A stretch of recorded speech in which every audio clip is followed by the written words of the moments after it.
Добар ден во Дневникот во 16:30. Половина час информации за денешните случувања главно на истокот. Следува кратка најава на дел од темите.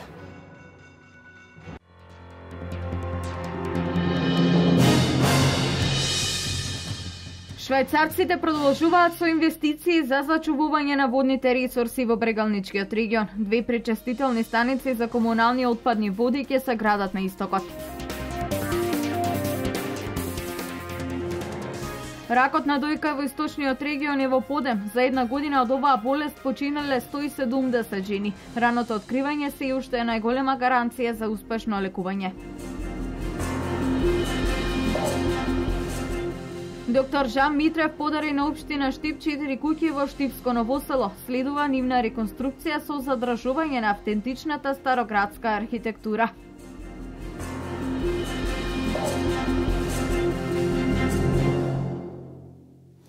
Швајцарците продолжуваат со инвестиции за зачувување на водните ресурси во Брегалничкиот регион.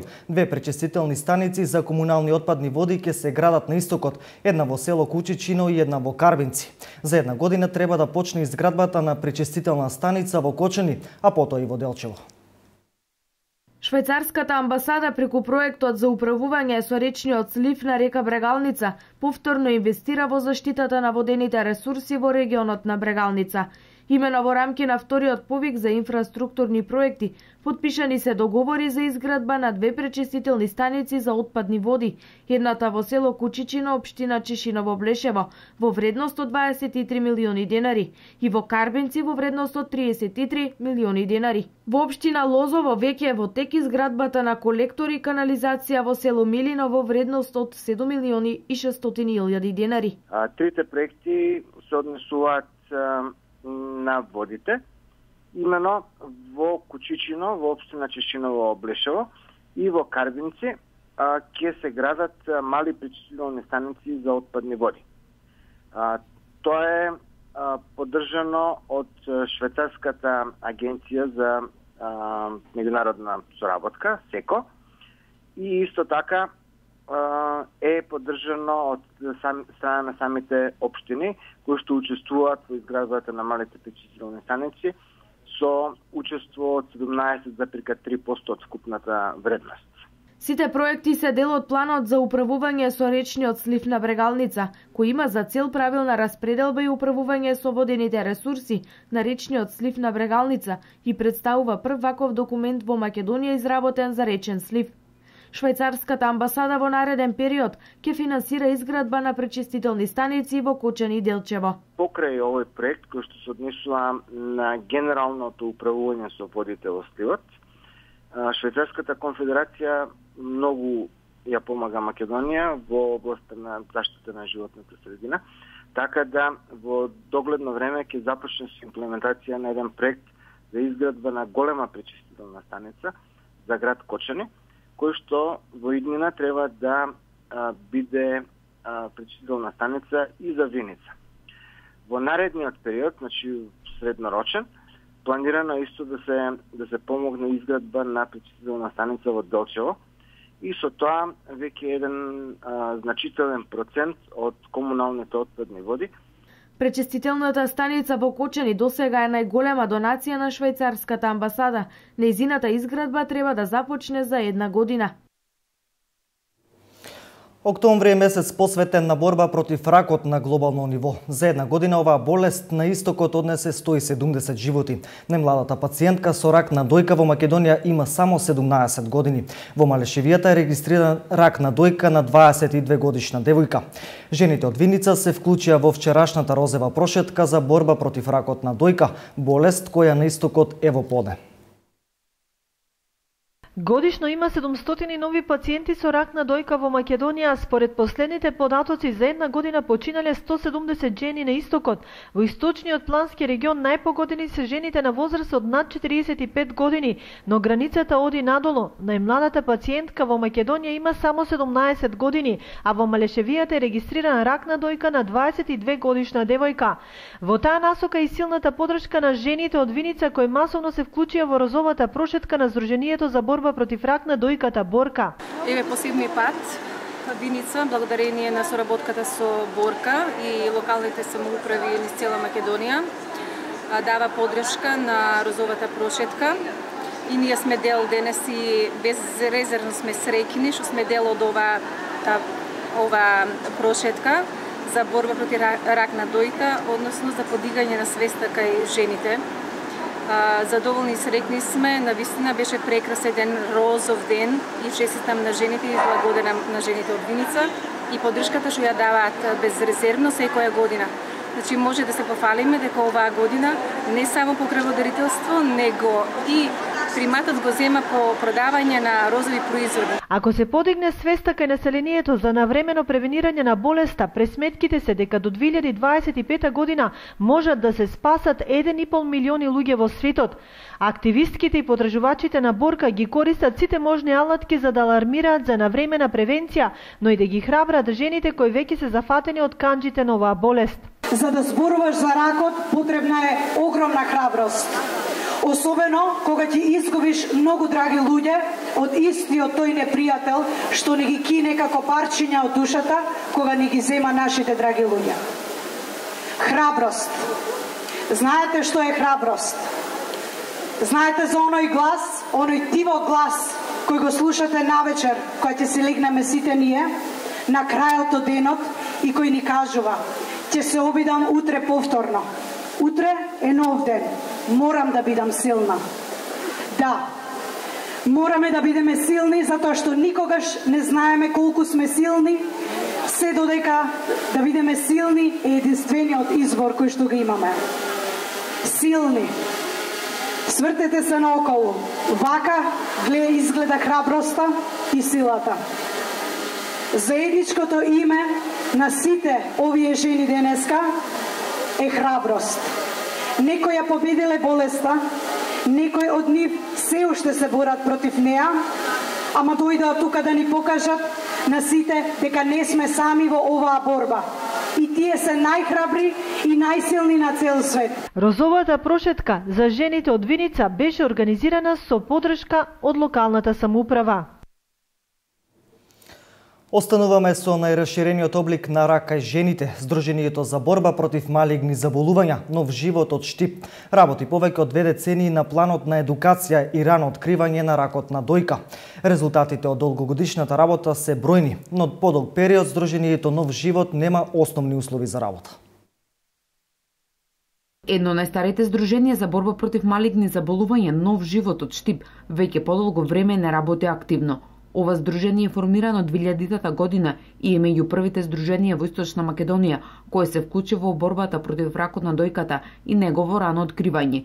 И годинава Нов живот ќе даде свој допринос во одбележување на месецот за борба против рак на дојката со организирање на едукативни предавања и делење на брошури за самопреглед. Па ние постоиме од 2000-та година, меѓутоа по губењето на просторот се изгубивме и ние некако, не сме толку активни, меѓутоа работиме, поготово на тоа раното откривање, колку што можеме. Значи се кубори со простор, со средства, ништо нема бесплатно. Секако дека ќе се придружиме на овие сите манифестации кои следат овој месец, кои се со помали средства, затоа што немаме доволно средства, меѓутоа ќе се најде некој да ни спечате брошури за самопреглед на дојките. Лани бевме во Баргала, мислам приемот беше доста добар, сега ќе гледаме да влеземе во некоја конфекција, да ги едноставно едуцираме или да ги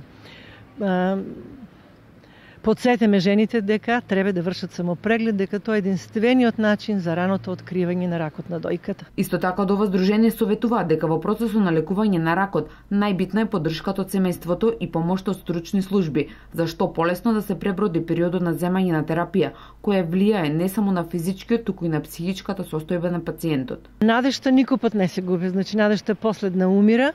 На тие луѓе треба голема психичка поддршка и на нив и на нивното семејство, значи на секој кој ќе го слушне зборот рак, многу јасно дека тука е стравот.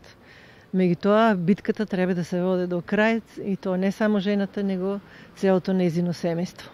Секоја жена со навршување на 40-та година би требало еднаш на 2 години да направи мамограм, а по 50-тите тоа треба да го направи еднаш во годината. Освен мамограм, најбрзо некакви промени може да се забележат при самопрегледите, кои без оглед на возраста треба да се прават секој месец. На ракот на дојката не се имуни ни мажите, каде статистиката вели дека на секоја 100 жена има по еден заболен маж. Денес 5 октомври се одбележува Светскиот ден на учителот. Пензионираниот наставник Младен Крстевски од Делчево, кој 4 деценија ја работел најблагородната професија, со гордост се сеќава на работата и на бројните генерации ученици кои ги едуцирал. 40 години како наставник по математика и физика, Младен Крстевски од Делчево сега како пензионер со гордост се сеќава на годините кога ја работел една од најблагородната професија во историјата. Започнал како наставник по математика во далечната 1971 година во село Драмче, село каде што во тоа време имало по 35 ученика во 2 паралелки, а сега училиштето во Драмче поради недостиг на ученици со години е затворено. Моето патешествие, така да го наречеме, започна 1971 година во село Драмче. Во тоа село тогаш имаше осмолетка, во која имаше се по 2 паралелки од 5 до 8 одделение и сите паралелки беа по 35 ученика. И плюс имаше одделенски паралелки во селата Селник, Драмче 4, Очипала, Киселица и Вртиславци. Од таму, од 79 година поминав една година во Саса. Од таму беше само една година, потоа спаднав во Македонска каменица 3 години, од 79 до 82 година. 82 година есента дојдов во Делчево Ванчо парк. Тука поминав се до 96 година, кога се поделија двете осмолетки, и јас поминав во Климент Охридски, бидејќи припаѓав на овој дел од населбата, и тука работев се до пензионирањето 2010 година. Со носталгија се сеќава и на односот ученик-професор, кога во 70-тите години почитувањето на наставникот било многу поголемо во однос на денешното. Од почеток, 71 година, од кога јас работам па наваме, односот беше тако што наставникот се почитуваше. И од страна на учениците, и од страна на родителите. И се постигаше, имаше добар успех кај учениците. Сите добри оценки што се ставаа беа заслужени. Во последните години, а и сега, како слушам од колегите, од младите колеги, сега сите ученици бараат одлични оценки, а знаење немаат на тоа. Но и тука е крива, веројатно, и програмите. Имаше еден одличен ученик од 8 одделение, така заврши, и го предава и во прва година. Одличен по сите предмети, не само по математика. И правиме писмена работа. На таа писмена работа ученикот не можеше да реши ниту една задачка. На сите имаше решавано, на крајот крајниот резултат го немаше. Требат повеќе проверки, наставникот го следи цела година и на крајот формира оценка која усмениот дел по усмениот дел, тоа е оценката по усмениот дел е оценка на ученикот. Инаку денес 5 октомври ширум државата се одбележува Меѓународниот ден на учителите.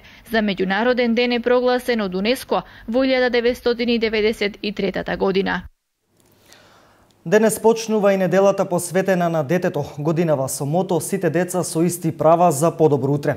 Детските градинки Астебо во Штип со едукации за воспитувачките ја одбележува неделата на детето. Сите деца со исти права за подобро утре е мото на овогодинишната недела на детето која се одбележува од денес до 11 октомври. По тој повод во детските градинки Астибо од Штип се одржа едукативно предавање на вработените за тоа колку се децата важни за општеството и кои се нивните права. Па сметам дека со ратификувањето на Конвенцијата за правата на детето, Република Македонија во Законот за заштита на децата, точно и во Конвенцијата за правата, точно се предвидени кои се права ги имаат децата и мислам дека се преземени максимално сите можни мерки, меѓутоа ние како општина и еве вработените во детските градинки, сите кои што имаат контакт со дечињата ќе работиме уште повеќе на тоа за подобрување на состојбата со правата на дечињата. Иако децата во градинките се на мала возраст, сепак преку активности разбирливи за нив, секојдневно ќе учат за нивните права. Организираме, како и секоја година, активности овој пат поврзани со правата на децата. Како ќе биде тоа организирано, значи секој ден ќе имаме активност во однос на уметност и културата, кои што се како права на детето да ги здобијат, спортот, родителите, значи комуникација со родителите и нивните права и обврски кон децата. Имаме исто така еколошки проекти и хуманитарни проекти, значи за едукација на дечињата уште од оваа возраст, и на крајот во петок учествуваме на Олимпијада во детската градинка во Крива Паланка, каде што учествуваат и повеќе други градинки, и на тој начин ќе ја заокружиме оваа недела на детето. Како што е наведено во Декларацијата за правата на детето, на секое дете му е потребно посебна заштита и грижа. Неделата на детето се одбележува во сите држави членки на Обединетите нации во првата недела од месец октомври. Продолжуваме со другите актуелности. Кардиохирургот од Штип доктор Жан Митрев подари 4 куќи во негова сопственост на локалната самоуправа. Станува збор за куќи лоцирани во Штипско Ново село, кои општината ќе ги реновира со донации и средства од ИПА фондовите. Познатиот кардиохирург штипјанецот Жан Митрев подари 4 стари куќи во Ново село на општина Штип. Станува збор за објекти со архитектонска и културна важност за Штип и Ново село. Општина Штип изразува голема благодарност до доктор Жан Митрев. Овој пат несебично подари 4 стари куќи кои се архитектонско и на некој начин културно наследство на Штип, а локалната самоуправа си ја презема обврската и истите да ги обнови со цел да се избегне опасноста од нивно уривање, а со тоа и општата опасност да се загрози нечи живот, додека од друга страна да ги доведе во состојба да бидат гордо за Ново село и за Штип. Ке се бараат донатори и спонзори, а ќе бидат поднесени и проекти преку ИПА програмата за прекугранична соработка. Инаку вредноста на овие 4 куќи е околу 6 милиона денари или околу 100.000 евра.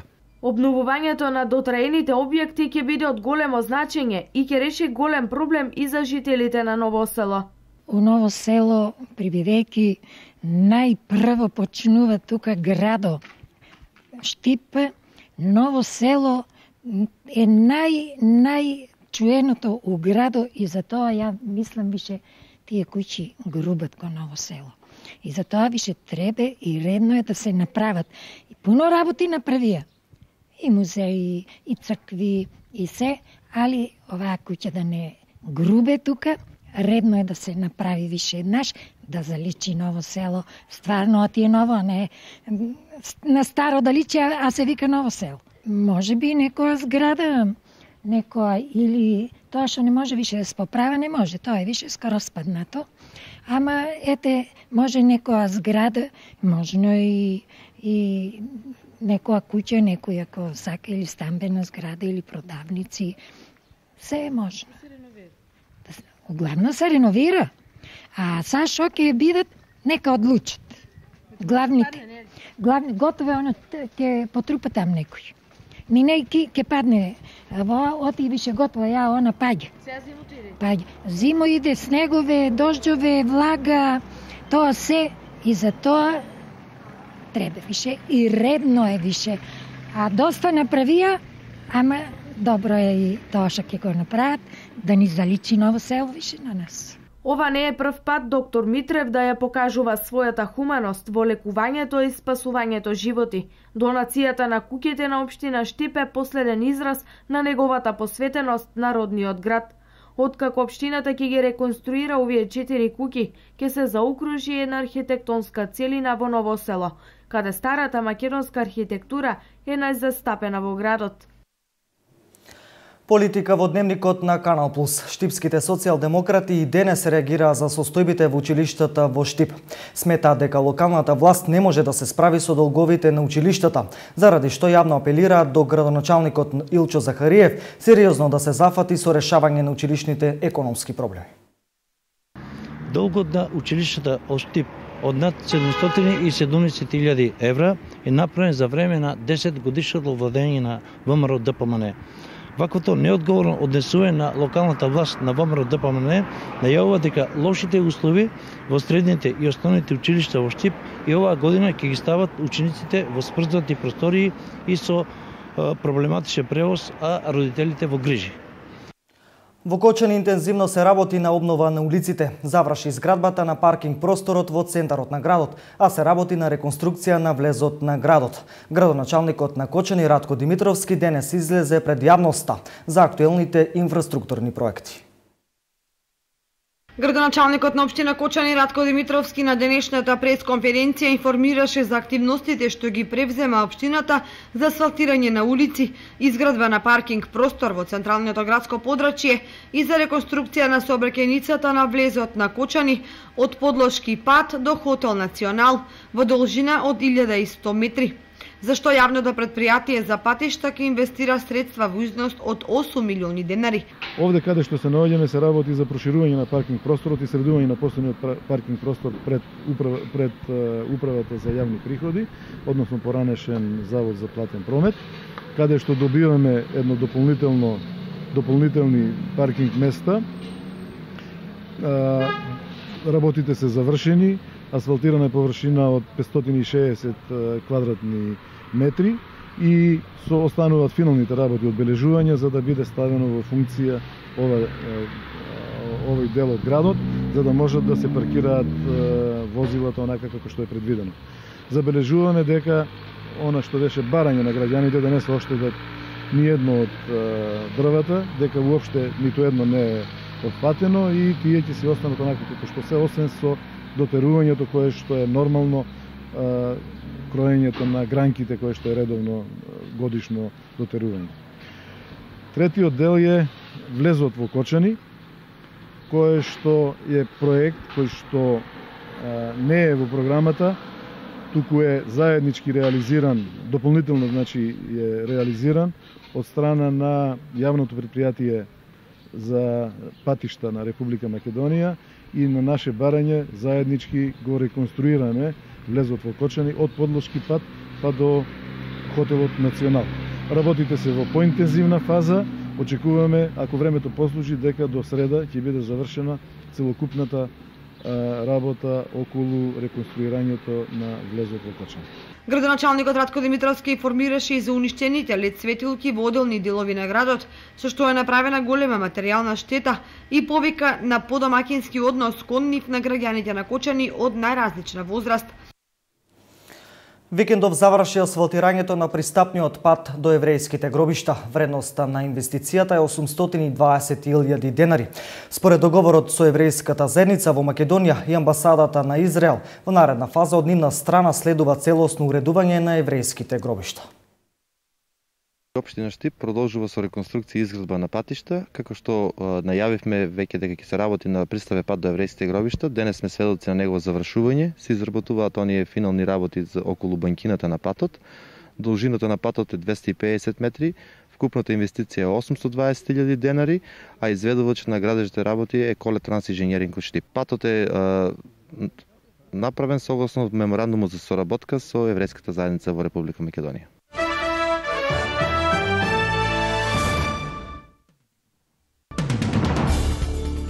Непознати лица предизвикале пожар во прифатен центар за бегалци во општината Фрамар во германската покрајна Турунгија. Биле запалени мобилните тоалети поставени пред физкултурната сала во која се сместени 10 бегалци. Огнот ја зафатил фасадата на зградата. Пожарникарските екипи веднаш го изгаснале пожарот во кој за среќа нема повредени. Новинари на Ал Джезира преживеа воздушен напад во Сирија додека снимале на место кое претходно било бомбардирано. Новинарите не се повредени, но еден член на локалниот спасувачки тим загинал, а друг е ранет. Новинарот рекол дека екипата била во градот Ихшим, од каде известувал за жртвите и штетите предизвикани од двата воздушни напади во тоа подрачје. Третиот напад се случил во моментот кога екипата стигнала на самото место, а спасувачките екипи ги евакуирале мртвите. Се предпоставува дека нападите се извршени од руски борбени авиони.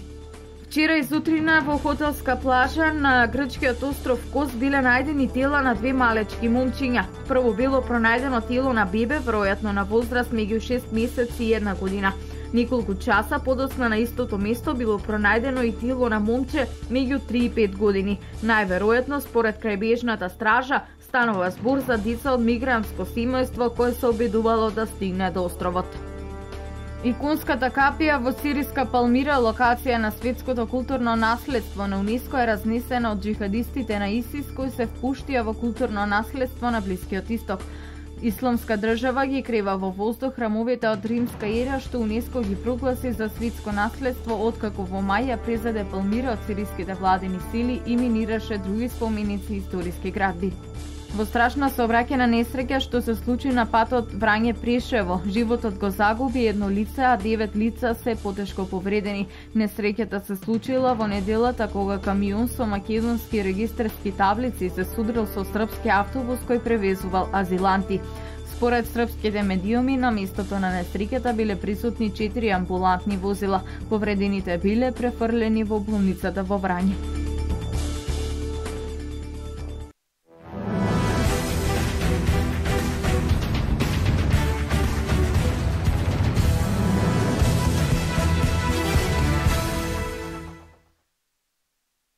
Вчера се одиграа надпреварите од редовното 9-то коло на првата македонска фудбалска лига. Фудбалскиот клуб Брегалница на агусти кај селекцијата на Ренова ремизираше со резултат 1:1, со што зеде само 1 поен.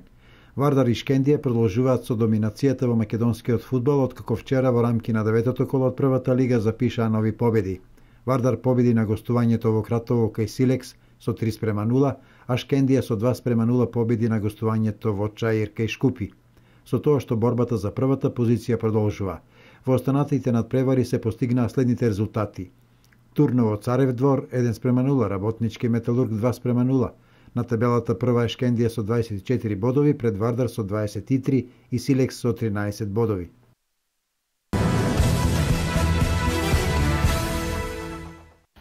Голгетерите од третолигашката фудбалска конкуренција во Истокот беа расположени во рамки на 6-тото коло кое се одигра вчера широм стадионите во Источна Македонија. Најмногу поголоци беа постигнати на надпреварот кој што се играше во Виница помеѓу екипите на Слога и Плачковица. Победи лидерот на табелата со 3:2. Исто така 5 погодоци имаше и во Кочани, каде на стадионот Никола Мантов домакинот Осогово со 4:1 го совлада тимот на Бабиот Штип. По 4 погодоци беа постигнати на надпреварите Работник Академија Пандев и Овчеполе Беласица. Академија Пандев со 3:1 ги совлада домакините од Лозово, додека 2:2 одиграа Струмичани и Свети Николчани на теренот на Овчеполе. Нерешен резултат имаше и на надпреварот во Делчево, каде екипата на Брегалница не успеа да го совлада тимот на Напредок Здравје, иако со голот на Дарко Пешовски домакините имаа водство по првото полувреме од 1:0. Во второто полувреме целокупната иницијатива им припадна на гостите од Радово, кои што по една грешка на домакините успеа да изедначат. Кон крајот на надпреварот домакините можеа со погодок од слободен удар да ја израдуваат домашната публика, но сепак ударот кој што го упати домашниот голман заврши во противничкиот зид. Во последниот натпревар на кој што имаше најмалку погодоци, само еден, тимот на Карминци ја совлада САС од Македонска Каменица со 1:0.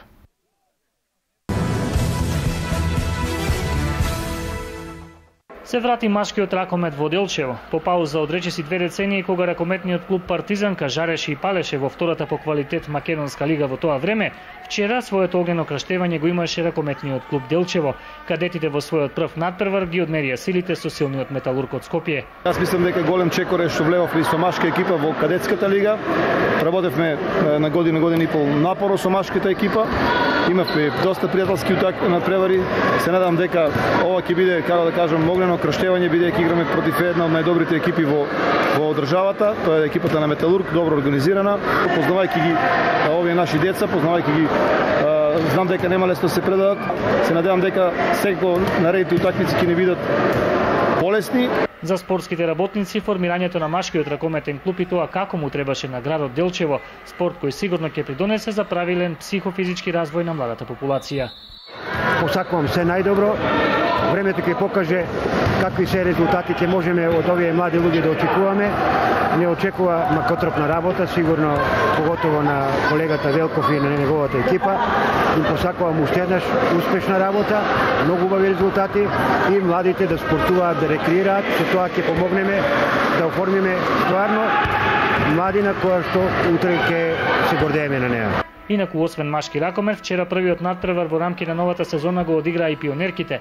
Иако имаа добро прво полувреме, тие немаа сили да го зададат завршниот удар на гостинките од Куманово. Во второто полувреме нашата игра може да се каже дека се распадна.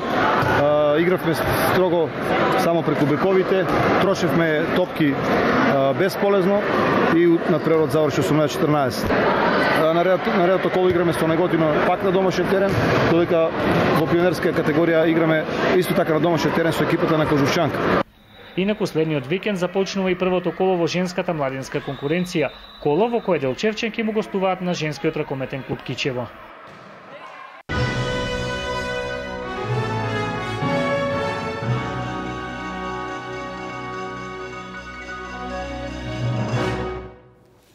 Ова е се во првиот дневник на Канал Плюс. Второто издание е во 20 часот. До тогаш пријатно попладне со нашата програма.